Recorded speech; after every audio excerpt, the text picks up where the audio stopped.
শঙ্কর, আপনাকে ধন্যবাদ।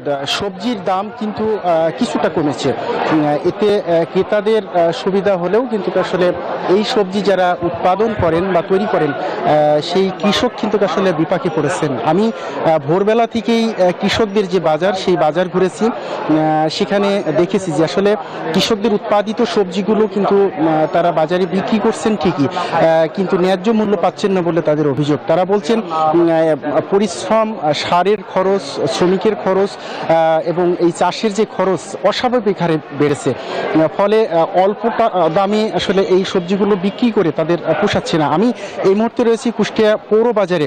কৃষকের বাজার থেকে এই বাজারের দূরত্ব কিন্তু আসলে 15 কিলোমিটার মাত্র।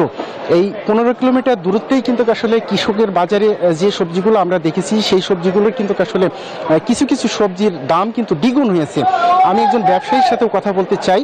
আমি আপনার কাছ থেকে একটু জানতে চাই যে আপনি যে সবজিগুলো বিক্রি করছেন, কোন সবজির দাম কত একটু যদি বলতেন। ভাই, বর্তমান আপনার হচ্ছে ফুলকপি যাচ্ছে 50 টাকা কেজি, পাতাকপি 50 টাকা কেজি, আপনার এক পিস লাউ হচ্ছে 40, আচ্ছা পটল 40, ভেন্ডি 40, আপনার উস্তে 50 টাকা কেজি, বেগুন 60 টাকা কেজি, লাল শাক 40 টাকা, পেঁপে 30, কাঁচকলা 30 টাকা হালি।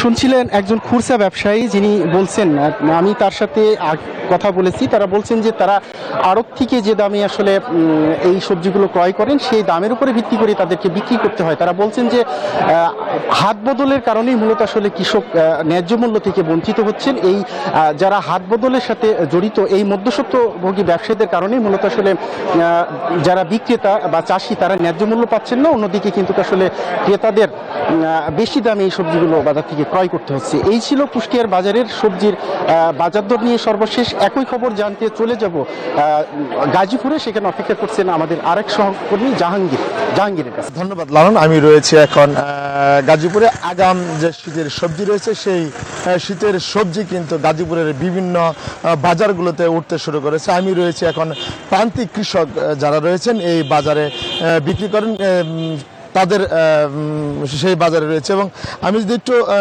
দেখাই যে শীতের যে আগাম সবজি রয়েছে, সেই সবজির বাজার মূল্য কিন্তু গত সপ্তাহে এবং এই সপ্তাহে কিন্তু একই বাজার রয়েছে এবং সমতায় রয়েছে। এবং সাধারণ ক্রেতা যারা রয়েছে তারা বলছেন যে টাটকা যে শাক সবজি এই বাজারে পাওয়া যায়, তারা কিন্তু এই বাজার থেকে কিনে কিন্তু তারা সন্তুষ্ট রয়েছে। তবে কৃষক বলছেন যে গত সপ্তাহে এবং এই সপ্তাহে একই বাজার থাকে এবং বাজার মূল্য একটু কম থাকায় তারা কিন্তু আসলে ন্যায্য মূল্য পাচ্ছে না বলে কিন্তু তাদের একটি অভিযোগ রয়েছে। তবে তারপরেও তারা বলছেন যে তাদের গ্রামের যে নিজ বাজারে, এই বাজারে কিন্তু তারা প্রতিনিয়ত যে সবজি তারা কিন্তু বিক্রি করতে পারছে এবং সাধারণ ক্রেতা যারা রয়েছে তারাও কিন্তু সন্তুষ্টি লাভ করছে। এবং এই বাজারে আমি দেখতে পেয়েছি যে যে পাইকার রয়েছে তারাও কিন্তু এই বাজারে এসে কম দামে স্বল্প মূল্যে কিন্তু সবজি ক্রয় করে কিন্তু রাজধানী সহ দেশের বিভিন্ন জায়গায় কিন্তু নিয়ে তারা বিক্রি করছে। এবং সাধারণ যে কৃষক রয়েছে তারা কিন্তু এই বাজারে নিয়ে এসেই কিন্তু তাদের এই সবজিগুলো বিক্রি করছেন। এবং এই বাজারে টাটকা যে শাক সবজিগুলো রয়েছে সেইগুলো কিন্তু পাওয়া যাচ্ছে এবং সাধারণ যে স্থানীয় যারা রয়েছে তারাও কিন্তু সন্তুষ্টি প্রকাশ করছেন এবং তারা বলছেন যে ন্যায্য মূল্যে কিন্তু তারা পাচ্ছে। তো এই ছিল আমার কাছে গাজীপুরের কাঁচা বাজার থেকে সর্বশ্রেষ্ঠ। তো ফিরে যাচ্ছি বরিশালে মাছের বাজার দর জানতে। নিরন।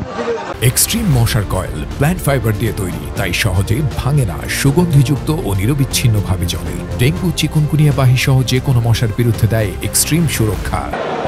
ধন্যবাদ জাহাঙ্গীর। আপনি যেমনটা জানাচ্ছিলেন কাঁচা বাজারের অর্থাৎ নিত্য পণ্যের খবর, আমি আছি বরিশালে মাছের বাজারে। আমরা বলেছিলাম যে বরিশালের এই বাজারগুলোতে মূলত নদীর মাছ এখন আসা শুরু করেছে। সবচেয়ে বড় কথা হচ্ছে এই মুহূর্তে ইলিশ সেরকম নাম মিললেও এখানে কিন্তু আমরা দেখছি যে পাঙ্গাস মাছ, বিশেষ করে এই সময়টায় যারা বলছে পাঙ্গাস, আয়, তারপরে কোরাল, বোয়াল, পোয়া, চিংড়ি মাছ, এই মাছগুলোই মূলত এখন বেশি আসে। তারপরেও মাছের যে পরিমাণ সরবরাহ থাকার কথা সেই পরিমাণ সরবরাহ কিন্তু নাই বলছেন যে বিক্রেতারা বা যারা জেলে তারাও বলেছেন যে মাছ সেরকম কিন্তু ধরা পড়ছে না। অন্যদিকে যে আমরা দেখেছি যে চিংড়ি মাছের কিছু দেখা গেলেও ইলিশ এখন কিন্তু নিষেধাজ্ঞার পরে ধারণা করা হয়েছিল যে ইলিশের সরবরাহ বাড়বে। আমরা বাজারে দেখলাম যে ইলিশ সেভাবে নেই। যে মাছ আছে সেটাও আকারে এতই ছোট, যেগুলোকে জাটকার চেয়েও ছোটো মাছ বাজারে কিন্তু দেখা যাচ্ছে, এবং সেগুলো বিক্রি হচ্ছে ক্ষেত্র বিশেষে 500-600 টাকা, বা একটু বড় সাইজের যদি মাছ কিনতে হয় তাহলে সেটা 1500-1600 বা 2000 টাকা কেজি দরে ইলিশ বিক্রি হচ্ছে। তবে পাঙ্গাসের যে বা মাছ আছে, পাঙ্গাস তাজা এবং নদীর মাছ, পাঙ্গাস মাছ সাধারণত 700-750 টাকা কেজি দরে বিক্রি হচ্ছে। আইর মাছ বিক্রি হচ্ছে ক্ষেত্র বিশেষে 800, 850 বা 1000 টাকা, এবং পোয়া মাছ বিক্রি হচ্ছে 2000 থেকে 500 টাকা কেজি দরে। মূলত বা যে পরিমাণ মাছের সরবরাহ থাকার কথা সেই পরিমাণ মাছ না থাকায় ক্রেতারাও কিন্তু সংখ্যায় পড়েছে। বিক্রেতারাও বলছেন যে সরবরাহ যদি না বাড়ে তাহলে মাছের দাম আসলে কমার কোনো সুযোগ নেই। তারপরও নদীর মাছ আসছে, এর সঙ্গে যদি ইলিশও আসে, সরবরাহ বাড়ে, তাহলে হয়তো কিছুটা স্বস্তি ফিরবে। এই ছিল বরিশাল থেকে আমার কাছে মাছের বাজারের সবশেষ তথ্য।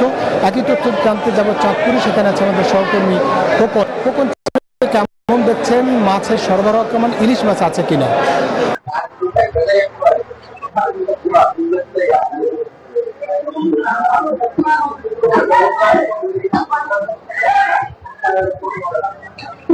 ধন্যবাদ মিলন।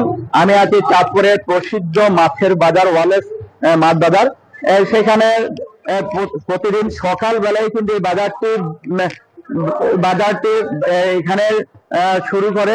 এই বাজারে বিশেষত্ব হচ্ছে এখানে গ্রামগঞ্জের বিভিন্ন খাল বিল থেকে এই মাছগুলি এখানে এনে জেলেরা বিক্রি করে, এবং দামও মোটামুটি সহনীয় পর্যায়ে। এবং যদি আমি দর দামের কথা বলি, সেখানে এই যে পাঙ্গাস মাছ বিক্রি হচ্ছে 180 থেকে 200 টাকা কেজি দরে, আর এই যে ব্রিগেড মাছ বিক্রি হচ্ছে 100 থেকে 120 টাকা কেজি দরে। আর এখানে পুকুরের রুই মাছ পাওয়া যায়, সেই রুই মাছ বিক্রি হচ্ছে 350 থেকে 400 টাকা কেজি দরে। আর মৃগেল মাছ তাজা, এবং এই যে কার্ফিউ মাছ দেখতে পাচ্ছেন একেবারে তাজা, তাও বিক্রি হচ্ছে 280 থেকে 300 টাকা কেজি দরে। আর এছাড়া এই বাজারে প্রতিদিন সকালবেলা বিভিন্ন ধরনের, বিশেষ করে এখানকার যে চাকরিজীবী এবং ব্যবসায়ী এবং আইনজীবী লোকে কিন্তু এখানে বেশি আসে, এই জন্য এই বাজারটা এত প্রসিদ্ধ। এই ছিল চাঁদপুরের বাজারের মাছের সরবরাহ। আমি ফিরছি স্টুডিওতে।